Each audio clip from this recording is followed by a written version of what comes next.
All right, Greg, showtime. Oh, okay.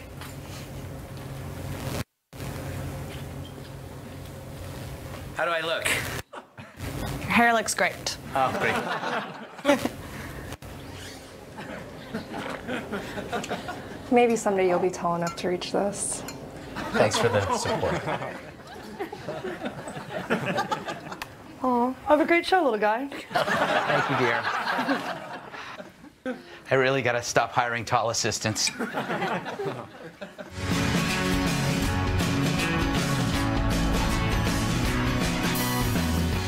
Hi, I'm Greg Gutfeld, now with 20% more fructose. Here's what's coming up. Ted Cruz and a porn star. A story not as exciting as it sounds. Speakers invited to discuss free speech, and you won't believe what happened next. Well, actually, sadly, you probably will. And the Valentine's Day debate to end all Valentine's Day debates. Actually, this one will probably be forgotten quickly. I've missed you, America. Let's get started. It's late, and I have to bury the drifter in my trunk. All right. Enough applause, I know. Let's welcome tonight's guest. He's a Hollywood legend like Brando, Burton, and Charles Nelson Riley. He plays Avi on the Showtime series Ray Donovan. He's the legendary actor Stephen Bauer. Yeah. When he's not dancing shirtless in back alleys for Nicorette money, he hosts Fox and Friends Weekend. It's Tucker Carlson. He irritates more bowels than a plate of Chipotle. British journalist and Twitter terror, Milo Yiannopoulos. Her idea of a balanced breakfast is a shot and a beer. It's the drunk Joanne Nosachinski. And finally, she's a walking storm cloud. It's National Review reporter Katherine Timpf, miserable as always. But first, in a moment of supreme cowardice, Ted Cruz's campaign pulled an ad after they found out the actress in it had done softcore porn. Run it, Clive. I voted for a guy who was a Tea Party hero on the campaign trail, and then he went to D.C. and played patty cake with Chuck Schumer and cut a deal on amnesty. Does that make you angry? Angry?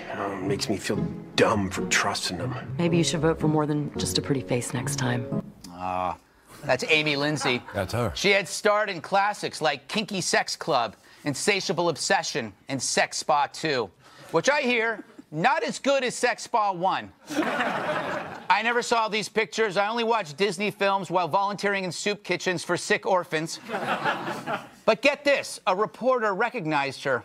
His wife must be really proud. Apparently, the Daily Caller reporter Steve Guest has a long-standing hobby that involves thin plots and lots of Kleenex.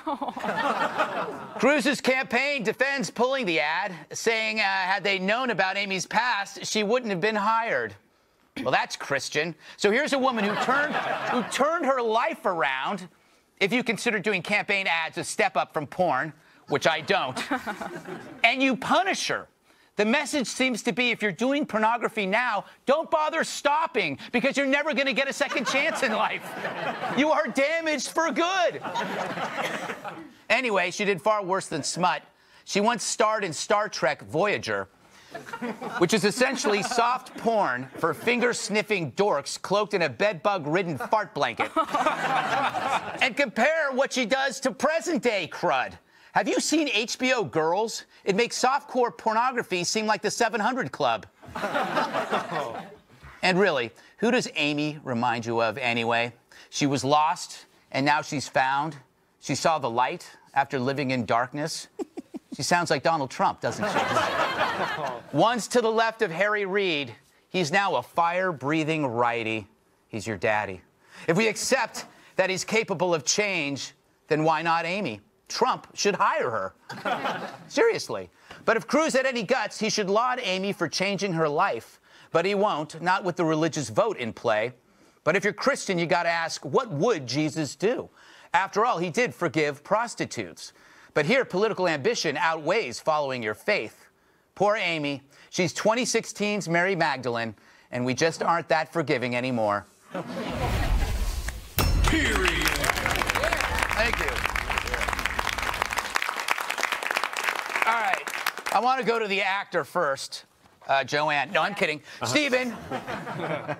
One of the greatest actors ever. She was an actress. She was doing a role, and now she's being punished for actually doing something better than just a role. Poor thing. I feel for her, and I also think it's a big mistake by the Cruz campaign because I like Ted Cruz as a person, but he's I think he's got people working for him that are a little bit too high and mighty. Yeah. I don't think that's the right approach to this country and to this society. Firing or pulling an ad because the girl did some soft stuff. Let's face it, you've done far worse. I've done harder stuff. Yeah, you've done a lot harder stuff. I saw those amateur videos you did in the 70s. I still own a few, by the way. But I wore a mask. Yeah, you I wore a mask when I watched it. Just to keep clean. Rubber gloves. Yes. Tucker, wouldn't a faithful Christian like yourself embrace this woman and proclaim it and make it a good thing? Well, of course. By the way, I don't know if you were joking in the monologue. I agree with every single word of that. This woman is totally no, I don't know if it was ironic or not. This woman is totally sincere. I was sincere. Good for you, then. She's a Cruz fan, and if you're the candidate and the rap against you is that you will do or say anything to win votes, that you're kind of hollow and craven, this doesn't help. Yeah. Actually, your reputation. By the way, it was my reporter who found this. Yeah. He heard about it from a friend of his. Okay. He's not familiar with her work. That's what he told me. So he's not the aficionado of softcore pornography. That's what he claims. Which is strange because who watches softcore pornography right now? People at Marriott. Yeah, people at the Marriott.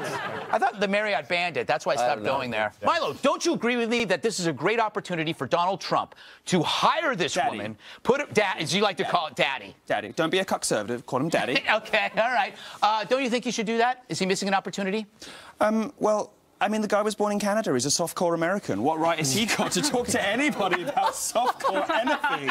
I mean, the guy's such a hypocrite. It's cruel, it's mean, and worse, it's slut-shaming. Yeah, it's slut-shaming. Yes, it is. This woman's trying to turn her life around. I agree completely. You know, there's really no problem with... This is the American dream, isn't it? You know, it is! You do what you can, you hustle, you make it. One day, you have the glittering vision of an appearance for 4.5 seconds in a Ted Cruz campaign video.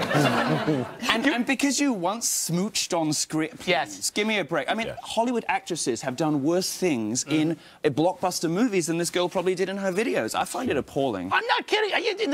In Girls, which is HBO, the sex scenes are unbelievable. I watched them so many times, they disgust me. But you know what you're right? It is the American dream to do amateur porn and then turn your life around. Yes. Look at Kim Kardashian. Look at Paris Hilton. They all started with amateur porn. Kat, I want to go to you in the corner. You said earlier you had very strong feelings about this, but I don't know what kind of feelings they are because, frankly, I can't read you. Okay, yeah. I'm going to take that as a compliment. But I am so sick of this unnecessary prudishness, okay? This is why young people don't want to vote for conservatives because it's saying, like, only lame people allowed. They're actually saying that, oh, this happened because we didn't vet these people. What would that vetting process even look like? Like, oh, like, I see here that you did not save your first kiss for marriage, so you can't come. Or like, just yesterday, you were seen with somebody who's reportedly on birth control, so I feel like you need to leave as soon as possible. Come on, get over it. Get a life. This is pathetic, and I'm humiliated for everyone involved. All right. Well, you're used to being humiliated. Joanne, hopefully you will never have to enter the world of adult entertainment. But wouldn't you be happy to know that if you do, there might be a way out for you? Of course. Definitely. I like options, Greg. Yes, you do.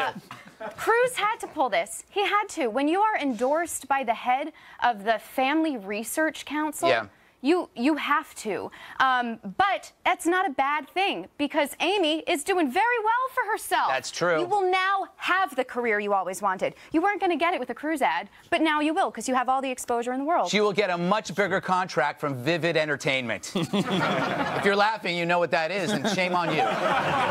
Seriously, no one should know what Vivid Entertainment is. All right, Trump says he pulled a negative ad hitting Ted Cruz, and the ad never aired publicly, but our investigative team, i.e. my Swedish intern Sven, was able to track it down in between back rubs. Let's run a bit.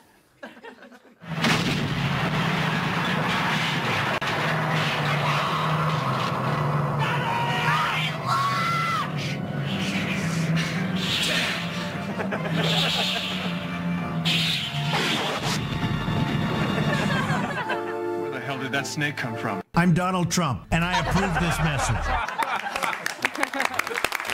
Good ad. Very good ad. But now Trump's running a new ad in South Carolina, and it's a real one, actually, hitting immigration.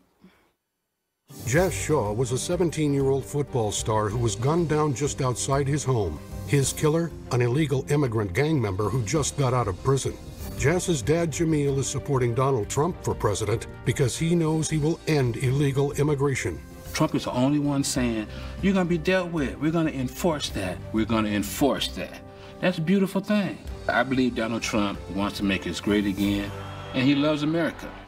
All right, Stephen, this is so smart. He's so smart. He really knows his. He knows his audience. Yeah, he does. He does. And this was his topic, and he took it and he ran. I'm not even sure he knew it was going to be as big as it was. I think he had a hunch, and he went with it. He went huge with it, and because that's his way. Yeah. I have a hunch too, but that's why I wear sweaters. Tucker, does he even need ads at this point? He's on TV 24/7. No, but you can't reiterate the point enough that it's not just about his hair and his wealth and his flamboyance and his hilarious attacks on the other candidates. He actually has some positions that nobody else is talking about. Right. And that need to be talked about. Contrast this to the way the Democrats are wooing black votes in South Carolina. Yeah. Right? They're saying, oh, I've got the Congressional Black Caucus and some elderly guy you've never heard of is on my side. Yeah. Trump is saying, this is a direct threat to you and your family. The elites are letting in people who are undercutting your wages, and I'm against it. Which is a more resonant message? The latter. Yeah, that's true. Milo, I think you have a keen sense of Trump's appeal because you call him daddy. I do. And the thing is, I believe that Sanders and Trump... It's not dark. It's so dark. I'm Trump sexual. I know you are. I know you are. You call him daddy, and I think this is prophetic because I think Sanders is, for the left, the daddy of nurture, and for the right, Trump is the daddy who's stern. Does that make sense? Yes, it does. I mean, look, any political movement that, any political personality that attracts from frat boys to veterans to Ann Coulter to, sassy gay British columnists, there's something interesting. There's something interesting going on there. Yes, that's true. And it's something that the majority of conservative media would rather sneer and scoff about, have front covers of their magazines saying, oh no, we can't possibly endorse this, horrible populist, sleazy character. Well, I'm sorry, but this person has captured the energy and imagination of conservatives under 50, and conservative media has forgotten how to talk to those people. It doesn't even like them on the rare occasion it notices they exist. I try to write for people who are under 50, unlike most conservative journalists, and they thank you. And they love him. They love him. Yeah. And do you know who else conservatives loved? Do you know who else? Adolf Stevens. This is my neighbor. He was a really great guy. Joanne, thoughts? Yeah, I think, too, what people are really responding to, we talk about the PC bull, but he doesn't have the filter, which we all like. That's why we all go to bars. Yeah. And we drink a lot. And we love a crowd, and then we start saying things that are on our mind, even though it's offensive, and then we just, more shots and more energy, and that's what a Trump rally is. That's his town halls. People love it. You speak from experience, except you usually drink in empty bars or alone. Oh, I still talk to many people. That is true. Last word to you, Kat. Is this scaring you, or is it encouraging the fact that he could be the nominee? Well, I'm a libertarian, so I hate them all. But, I disagree with him on completely with this immigration because, I'm a reasonably compassionate human being. But that was a great ad for what he's trying to do. When that family agreed to talk, I'm sure he was just like, yes, yes, yes. And it really worked for what he's trying to do, which is scary. But yeah, I'm always scared. That's true. That's what the pills are for, Kat. Remember, I told you to keep taking them. Yeah. Double it up this time. Still ahead. Twitter's new Trust and Safety Council. Is it Thought Police or is it Thought Police? Yes, I'm aware I just said the same thing. I have a problem. But first, the things I learned while watching last week's Clinton-Sanders debate. I learned I have a crack in my ceiling, and I really need to vacuum all the glitter from last week's party.